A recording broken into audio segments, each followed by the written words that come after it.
Hello guys, welcome back to my YouTube channel. So दोस्तों, आज की इस वीडियो में हम लोग देखने वाले झारखंड विधि परिषद एनुअल सेकेंडरी एग्जामिनेशन 2023। दोस्तों, मेरा भाषा इस वीडियो में थोड़ा सा अलग देखने को मिलने वाला है, ठीक है। लैंग्वेज थोड़ा सा अलग देखने को मिलने वाला है, इसलिए देखने को मिलने वाला है दोस्तों क्योंकि आज की इस वीडियो में हम लोग मैट्रिक बोर्ड परीक्षा 2023 जो भी विद्यार्थी दोस्तों 27 मार्च को, यस 27 मार्च को बोर्ड एग्जाम देने वाले हैं विज्ञान का, साइंस का देने वाले दोस्तों पेपर। अगर वीडियो को अंत तक नहीं देखते हैं दोस्तों और स्किप करके जाते हैं दोस्तों, तो आज का ये वीडियो का जितना भी मजा है दोस्तों आप नहीं ले पाएंगे। और इसमें ऐसा इंपॉर्टेंट प्रश्न लेकर आए 40 ऐसा इंपॉर्टेंट प्रश्न है ना, जिसे सुनने के बाद दोस्तों आपके तो सीधा दिमाग में घुस भी जाएगा और बहुत मजा भी आने वाला।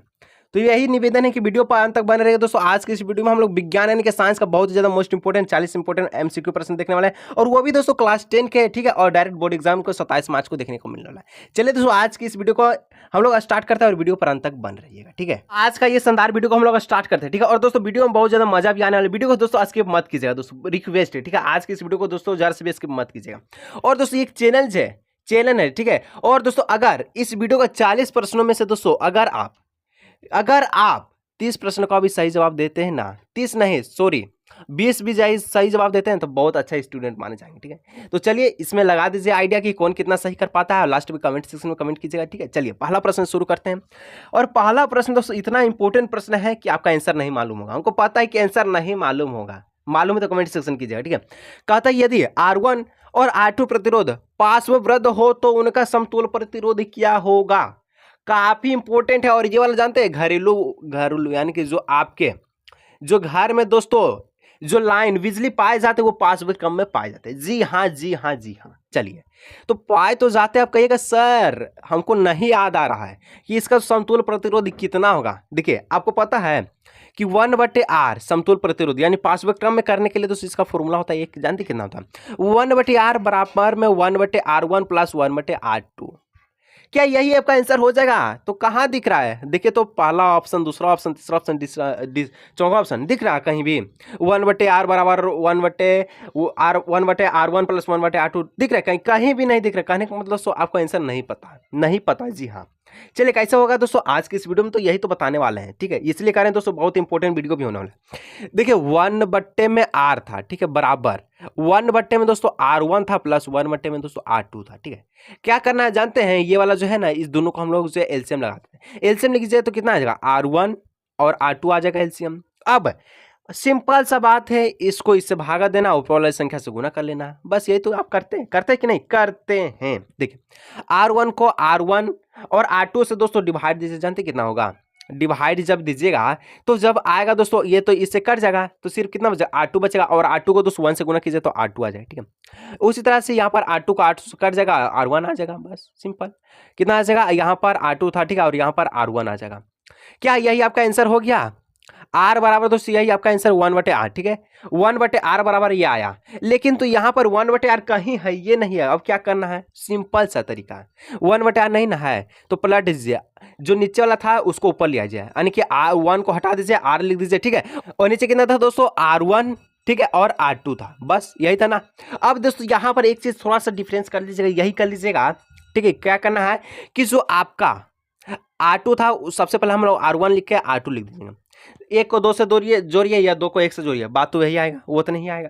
अब बुलाइए तो यहाँ पर आंसर आप मिलाइए तो आ जाता है कि नहीं। अब कहिएगा सर 100% आंसर आर कौन वाला ऑप्शन आ रहा, ऑप्शन ए आ रहा, R बराबर R1 R2 बट्टे में R1 प्लस R2 आया कि नहीं आया, बोलेगा सर आ गया। अब बताइए तो आपको ये वाला प्रश्न का उत्तर मालूम था, बोलेगा नहीं। और दोस्तों 100% जाइए बोर्ड एग्जाम में 6 प्रश्न है, तो इसीलिए कह रहे हैं दोस्तों नहीं पता होगा आपको प्रश्न। और ये भी बहुत सारे बच्चों का कमेंट था, सर इंग्लिश में भी सर थोड़ा सा मदद कर दीजिए सर, यानी कि वीडियो को इंग्लिश लैंग्वेज में कर लीजिए। तो देखिए दोस्तों इंग्लिश में लिखा गया है, प्रश्न बनाने का आधार वही है, समझ लीजिए आसान से। चलिए नेक्स्ट बढ़ते हैं, कहाँ बढ़ना है, तो 2 नंबर प्रश्न की ओर बढ़ना है। क्या 2 नंबर का प्रश्न का उत्तर मालूम है, चलिए पढ़ लेते हैं, थोड़ा सा पढ़ लेते हैं, उसके बाद बताइए मालूम है कि नहीं, ठीक है। यही कहता है दोस्तों कि किसी बिंब का वास्तविक तथा समान साइज का प्रतिबिंब प्राप्त करने के लिए, ठीक है, बिंब को उत्तल लेंस के सामने कहाँ रखें। दोस्तों एक बात आपको याद होगा, क्या याद होगा, जब अवतल हाँ यही लिखा था अवतल, ठीक है, अवतल दर्पण में कहां पर वस्तु को रखते हैं जिससे उसका समान आकार का वास्तविक प्रतिबिंब बनता है और उल्टा बनता है। कहिएगा सर सी पर रखते हैं, सर सी पे रखते हैं। तो क्या आप वास्तविक और उल्टा और समान आकार का प्रतिबिंब बनाने के लिए उत्तल लेंस में कहां पर रखेंगे वस्तु को, कहां पर रखेंगे प्रतिबिंब प्राप्त करने के लिए? जानते कहां पर रखेंगे? फोकस दूरी की दुगनी दूरी पर।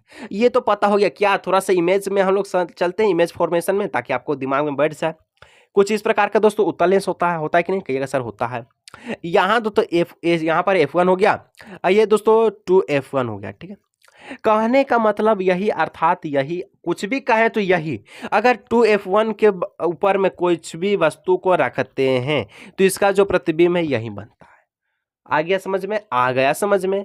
तो इस तरह से सी ऑप्शन को लॉक कीजिए। चलिए 3 नंबर दोस्तों, आप सभी के दोस्तों खाना बनाने यानी भोजन से रिलेटेड प्रश्न आ गया, और बताइएगा कि कौन सही कर पाते हैं। ये तो 100% सब सही कर पाएंगे, 100% में से कुछ भी परसेंट सही नहीं कर पाएंगे, हमको पता है। प्रश्न कुछ कहता है कि निम्न में से किसका उपयोग खाना बनाने वाले ईंधन के रूप में नहीं किया जाता है?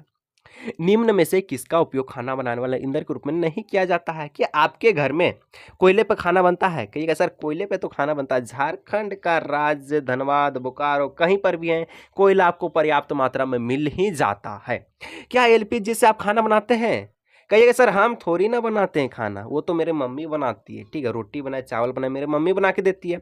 तो हाँ जी, घर का बात है। एलपीजी सिलेंडर हो गया दोस्तों, यहाँ पर कोयला, दोनों पे खाना बनाते हैं। क्या वायु गैस पे खाना बनाते हैं आप? कहिएगा सर वायु गैस पे नहीं बनाते हैं। तो दोस्तों वायु गैस पर पहले खाना बनता था। जो पहले दोस्तों खाना जो है बनता था, फूड बनता था, भोजन बनता था, खाना पहले वायु गैस दोस्तों गोबर के द्वारा इस गैस को प्राप्त किया जाता था। ठीक है, तो आपको पता हो गया कि बी सी डी तीनों के माध्यम से हम खाना को प्राप्त कर सकते हैं, बना सकते हैं, अच्छा स्वादिष्ट भोजन को पका सकते हैं। क्या सीएनजी के द्वारा आप खाना को पका सकते हैं? कहिएगा सर सीएनजी, तो ये तो सर नाम से याद दिया सीएनजी। सीएनजी सर सिर्फ और सिर्फ गाड़ी के चलाने के उपयोग में आता है। बस समझ गए? सिंपल सा है दोस्तों, क्वेश्चन सिर्फ समझने का तरीका, अंदाज होना चाहिए। ठीक है, इंग्लिश वाले दोस्तों आप मिलाते चलिएगा आंसर को। ठीक है, यहां पर बोलिएगा, इस बार नहीं बोलिएगा सर इंग्लिश मीडियम में नहीं लाए, तो सभी का माध्यम है, सभी समझ लीजिए। ठीक है, 4 नंबर का था निम्न में से किस देश को पवनों का देश कहा जाता है? जी हाँ, किसी देश को पवनों का देश हम लोग कहते हैं, और वो कौन सा देश है दोस्तों? क्या यूएसए, भारत, जापान, डेनमार्क? यहाँ चारों ऑप्शन में से एक ऑप्शन राइट आंसर हो। कौन सा ऑप्शन राइट आंसर को आपको पता है? नहीं पता है, डी ऑप्शन होगा। ठीक है, डेनमार्क। क्या आपको ये जितना भी प्रश्न बताया उसमें से कितना जवाब अभी तक पता था? कमेंट कीजिए, जल्दी से कमेंट कीजिए, तो जल्दी से कमेंट कीजिए नेम के साथ। ठीक है, चलिए 5 नंबर वाला दोस्तों, ये तो आप बता देंगे क्योंकि हम लोग इसका जो पहला प्रश्न में हम लोग देख लीजिए थे कि घरेलू परिपथ में किस संयोजन का उपयोग नहीं किया जाता है। अब बताइएगा सर, हम लोग देखे थे घरेलू परिपथ में पार्श्वक्रम संयोजन का उपयोग करते थे क्योंकि सर उसका समतुल्य प्रतिरोध निकाले थे। क्या श्रेणी क्रम का संयोजन कर सकते हैं? नहीं कर सकते, 100% करें, नहीं कर सकते। क्यों नहीं कर सकते जानते हैं? इसलिए नहीं कर सकते क्योंकि श्रेणी क्रम में दोस्तों जो प्रतिरोध है, ठीक है, प्रतिरोध है कुछ इस प्रकार से जुड़ा हुआ रहता है। ठीक है, कुछ इस प्रकार के जुड़ा हुआ रहता है ना, रहता है कि नहीं रहता? अगर दोस्तों प्रतिरोध में यहाँ पर फॉल्ट हो जाता है, यहाँ पर खराब हो जाता है, तो इसका बाहर बाद में जो तो धारा प्रभावित नहीं होगी। नहीं प्रभावित होने के कारण आपके घर में जो बिजली नहीं आएगा, और नहीं आएगा तो आप लाइन में नहीं पढ़ सकते, नहीं पढ़ सकते तो मोबाइल चार्ज नहीं हो सकता है। तो कहिए समझ गए? तो कौन वाला ऑप्शन सही होगा? ऑप्शन ए सही होगा। ठीक है, श्रेणी क्रम संयोजन। 6 नंबर, संतरा में कौन सा अम्ल पाया जाता है? क्या आप सभी संतरा खाए हैं? जी हाँ, ऑरेंज। ठीक है, ऑरेंज खाएं, ऑरेंज, इंग्लिश अक्षर के ऑरेंज। ठीक है, संतरा में कौन सा अम्ल पाया जाता है? संतरा, नींबू, जो भी खट्टे फल है, खट्टे फल से ही याद रखिएगा, खट्टा फल सिट्रिक अम्ल पाया जाता है। खट्टा फल में सिट्रिक अम्ल पाया जाता है। ठीक है, चलिए अभी तक कितना प्रश्न मालूम था? बोलेगा सर सिट्रिक अम्ल वाला तो हमको 100% मालूम था, हो सकता है 7 वाला भी प्रश्न मालूम हो। तो क्या है कि यदि विलयन के पीएच मान 3 है, जी हाँ, विलयन के पीएच मान जिसका 3 है वह क्या होगा? क्षार होगा, अम्ल होगा, लवण होगा, क्या होगा? तो आपको पता है जिसका पीएच मान 7 से कम होगा वो कहलाता है अम्ल कहलाता है, यानी कि एसिड कहलाता है। ठीक है, एसिड कहलाता है, एसिड कहलाता है। तो 3 है, 3 7 से कम है कि ज़्यादा है? कम है, तो ये ऑप्शन को लॉक कीजिए। चलिए नेक्स्ट बढ़ते हैं 8 नंबर को। ठीक है, नेक्स्ट है 8 नंबर प्रश्न कहता है कि व्यंजन चूर्ण का SI मात्रक लिखिए। फॉर्मूला ऑफ ब्लीचिंग पाउडर का, ठीक है, ब्लीचिंग पाउडर का है या व्यंजक चूर्ण का है, इसका सूत्र क्या होता है? सूत्र होता है दोस्तों CA, ठीक है, सॉरी CaOCl2। CaOCl2 कहाँ दिख रहा है? ए ऑप्शन दिख रहा है, राइट आंसर कीजिए। ठीक है, छोटा से एक प्रश्न दोस्तों मैं आपको होमवर्क के तौर पर देता हूं, नहीं कमेंट कीजिएगा तो दोस्तों मुझे बहुत बुरा लगे, इसलिए कमेंट कीजिएगा, ठीक है। जिसका पीएच मान 7 है, पीएच मान 7 है तो क्या होगा, ये क्या होगा ये कमेंट करना है, ठीक है, कमेंट करना है। जब पीएच मान 7 हो तो क्या होगा, कमेंट कीजिए जल्दी से, ठीक है, नेम के साथ। तब तक के लिए नेक्स्ट बढ़ते हैं हम लोग 9 नंबर। 9 नंबर कहता है कि ऑक्सीजन के दो परमाणु के बीच कितने आबंध होते हैं। जानते हैं ऑक्सीजन किस कैसे लिखते हैं, O2 लिखते हैं कि नहीं, ऑक्सीजन O2। ऑक्सीजन के दो परमाणु के बीच कितने आबंध होते हैं आपको पता है, नहीं पता है। देखिए सिंपल सा तरीका है दोस्तों, यही तरीका है, ऑक्सीजन दो O2 हम लोग लिखते हैं, ठीक है, तो 2 ऑक्सीजन हम लोग इस प्रकार से लिख लिए, ठीक है, लिख लिए। बाहर में कितना कार्बन, तो 6 कार्बन, 1 2 3 4 5 6, यहाँ पर भी 6 हुआ ना, हुआ कि नहीं। अब पता है पूरा, यानी कि इसको इलेक्ट्रॉन भी कह सकते हैं दोस्तों, यानी कि जिसका अंतिम कक्ष में जितना इलेक्ट्रॉन है उसको हम लोग इलेक्ट्रॉन कहते हैं, ठीक है। आपको पता है कि यहाँ पर क्या होता है, यहाँ पर दोस्तों इसको पूर्ण करने के लिए 8 गो चाहिए, 8 गो चाहिए पूर्ण, इसको 8 गो होना चाहिए। लेकिन देखिए तो यहाँ पर 6 गो, तो इसका पूर्ण कैसे होगा आपको पता है, नहीं नहीं पता है। ये बोलेगा कि ये वाला जो ये वाला था, ठीक है, ये वाला ऑक्सीजन से, ठीक है, कि हमको 2 गो दे दो यार, दे दो, हमको कुछ काम है, तो क्या करेगा, बोलेगा ले जाओ 2 गो, ले जाओ 2 गो, मैं तुमको दे दिया, मुफ्त में दे दिया। फिर ये सोचता कि हम उसे मुफ्त में दे दिया और हमारे पास 6 गो है, ठीक है, लेकिन 8 गो का जरूरत है, तो हम कैसे लाएं। तो वही बोलेगा ये पड़ोसी दोस्तों रुक जाओ, तुम मुझसे 2 लिया, हम भी तेरे से 2 ले लेंगे। कहने का मतलब है दोस्तों ये भी इससे 2 गो ले लेगा। अब बताइए कि ऑक्सीजन के 2 परमाणुओं के बीच कितने आबंध हो रहे हैं। देखिए ना, एगो ये वाला और ये वाला, कितना आबंध हो रहा है, 2 गो आबंध हो रहा है कि नहीं, कहिएगा सर हो रहा है।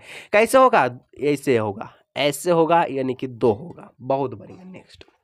नेक्स्ट दोस्तों प्रश्न कहता है 10 नंबर कि बेंजीन का अनुसूत्र क्या होता है। बेंजीन का अनुसूत्र जानते कितना होता है, CB6 और HB6, यानी कि सी ऑप्शन का राइट आंसर होगा। थोड़ा सा संरचना इसको समझ लीजिए ना, कभी पूछ दे सब्जेक्टिव में, पूछ भी सकता है। संरचना दोस्तों इसका कुछ इस प्रकार का होता है, ठीक है, इसका कुछ इस प्रकार का संरचना होता है, ठीक है, एक यहाँ हो गया और एक यहाँ हो गया, एक यहाँ हो गया, ठीक है, तो इस प्रकार का संरचना होता है। तो दोस्तों क्या अभी तक वीडियो को लाइक, चैनल को सब्सक्राइब किए हैं तो कर लीजिए दोस्तों। और अगर आपको दोस्तों इस वीडियो में मुझे दोस्तों सपोर्ट मिलता है, लाइक भी अगर अच्छा खासा आ जाता है दोस्तों, वीडियो को दोस्तों जितना शेयर करना है शेयर कर लीजिए। अगर दोस्तों वीडियो पे रेस्पॉन्स मिलता है मुझे, तो मैं वादा करता हूं कि इसका बाद 11 से लेकर, ठीक है, 40 तक का प्रश्न नेक्स्ट पार्ट में लेकर आऊंगा। तो जल्दी से कमेंट में कर लीजिएगा सर पार्ट 2 का जो वीडियो जल्दी से लेकर आइए। तो जल्दी दोस्तों हम मिलेंगे, तब तक नेक्स्ट वीडियो में।